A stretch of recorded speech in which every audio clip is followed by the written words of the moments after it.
Dans Smart Patrimoine, le grand entretien, on va se poser cette question sur la cession d'entreprise. Comment structurer et organiser et bien optimiser son organisation patrimoniale avec notre invité, l'expert Guillaume Lucchini. Bonjour Guillaume. Bonjour. Guillaume, vous êtes associé fondateur de Scala Patrimoine, Multifamily Office. Et avec vous, c'est vrai qu'on va se poser cette question. On sait qu'il va y avoir un sujet de grande transmission. On parle de 9 000 milliards qui seraient transmis. Alors, c'est évidemment pas que des entreprises, mais eh bien, il y a beaucoup de chefs d'entreprise, là, forcément, papy boom oblige, qui vont transmettre dans les mois, les années à venir. Oui, exactement. Alors, le sujet de la cession, c'est un sujet qui est central aujourd'hui pour un chef d'entreprise, puisque globalement, le chef d'entreprise, aujourd'hui, il met tout son investissement dans sa société. Et donc, sa société, aujourd'hui, vient cristalliser et son patrimoine professionnel et son patrimoine personnel la plupart du temps. Oui. Et c'est vrai que la vague qui arrive, c'est les 10 prochaines années, effectivement, qui est liée au baby boom, qui se transforme en papy boom. Donc, c'est-à-dire, effectivement, avec cette velléité pour une grosse partie de ces entrepreneurs de venir finalement monétiser un actif pour basculer dans la vie de retraité, nécessite effectivement une cession, et on va avoir effectivement beaucoup de retraités, donc indirectement beaucoup de cessions aussi ces prochaines années qui vont s'opérer.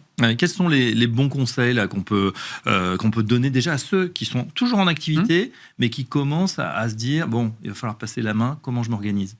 Écoutez, c'est très drôle parce que j'ai encore eu le sujet ce matin avant de venir. En fait, nous, ce qu'on conseille, c'est d'anticiper le sujet patrimonial avant d'anticiper le sujet de la cession. Pourquoi ? Parce que très souvent, ce qu'on voit opérer, c'est des décisions qui, effectivement, vont s'imposer sur la sphère professionnelle, mais qui emportent également la sphère personnelle. Et très souvent, la sphère personnelle est complètement délaissée. Pourquoi ? Pour des raisons très simples. C'est que le chef d'entreprise, aujourd'hui, il a les mains dans le cambouis, il a la tête dans le guidon, que le patrimonial reste toujours un peu sur le côté, parce que aujourd'hui, c'est son business, tout est concentré. Et très souvent, à tort, il ne prend pas le temps d'anticiper. Pourquoi ? Parce que forcément, la cession, quand on va se projeter dedans, on est concentré sur des chiffres, sur une société, sur un closing, et que forcément, tout ce qui va cristalliser la sphère personnelle est très souvent mis complètement à l'abandon. Et très souvent, nous, ce qu'on a pu voir, c'est des clients qui nous sollicitent une fois que l'opération est faite. Et le problème, c'est que ces opérations... je veux dire ça vulgairement, qui ont le pactole, finalement. Exactement. C'est-à-dire qu'il y a eu l'événement de liquidité. J'ai fait 5, 10, 15 exactement. millions d'euros. J'ai eu l'événement de liquidité et voilà comment je suis structuré. Est-ce que vous pouvez m'accompagner ? Et en fait, c'est là où, très souvent, c'est trop tard. Pourquoi ? Parce qu'il y a des stratégies qui doivent être mises en place. D'une part, pour optimiser l'impôt. Donc ça, c'est un premier sujet, c'est-à-dire, il y a des opérations comme des donations précessions, des sujets de holding, de remploi qui peuvent peut-être venir effectivement se réfléchir.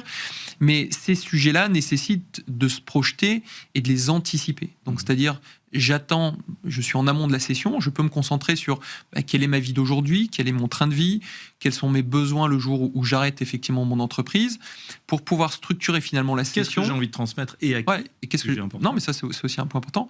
Et c'est vrai que très souvent, nous, on préfère éviter de faire le pompier. C'est-à-dire que si on peut être en amont de ces sujets, d'une part, ça permet de prendre le temps, donc déjà aussi de se poser les bonnes réflexions, parce que ne serait-ce qu'aujourd'hui, si on prend cet événement de liquidité, beaucoup de clients ont du mal à l'appréhender entre le brut et le net, parce que c'est pas parce qu'il y a un chiffre dans une LOI que c'est ce chiffre-là qui va arriver sur le compte bancaire à la fin. Une lettre d'intention. Une lettre d'intention. Donc c'est hyper important pour cette clientèle-là de prendre le temps de se projeter, de mettre des chiffres effectivement sur le papier et de retranscrire le brut et le net dans sa propre organisation patrimoniale. Et puis en anticipant, on peut aussi faire pas mal d'économies, d'impôts, avec des montages. Vous parlez tout à l'heure effectivement de transmission, avec des sujets de démembrement. Et puis il y a un autre sujet dont on parle beaucoup, c'est le réemploi, avec des règles qui ont changé récemment. Expliquez-nous. Exactement.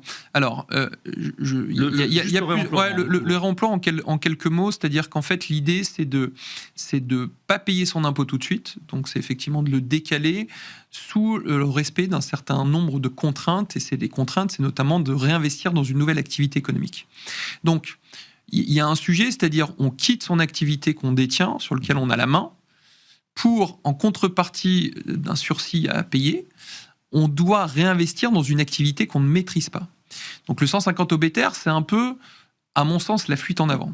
Et c'est pour ça que nous, chez Scala Patrimoine, on prend le temps de l'analyser et surtout peut-être d'être très vindicatif sur cette solution, parce que très souvent, cette solution est mise en place par des profils ou des chefs d'entreprise à qui on dit, assez bêtement, est-ce que tu veux payer de l'impôt ou pas ? La question peut se poser, mais la réponse pour un chef d'entreprise peut être assez facile à répondre, de dire est-ce que j'ai envie de payer 1, 2, 3, 10 millions d'euros d'impôts ? Non. Est-ce qu'il y a des solutions pour l'éviter ? Et le problème, c'est que très souvent, la présentation de ces solutions, les contraintes qui s'imposent, ne sont pas forcément bien appréhendées par les clients. Et à mon sens, c'est une véritable erreur. Et c'est vrai que le 150 OBTR est un très bel outil, à mon sens, plus pour des clients de type chef d'entreprise, serial entrepreneur, qui sont à un moment donné de leur vie où ils vont forcément reprendre une activité ou réinvestir. Ils vont embrayer sur peut-être un autre projet, mais toujours personnel. Et c'est là où, à mon sens, ça a vraiment de l'intérêt pour eux, effectivement, de dire je ne paye pas de l'impôt sur la cession que je fais, parce que finalement, je préfère utiliser cet impôt pour réinvestir dans ma future activité. Ouais.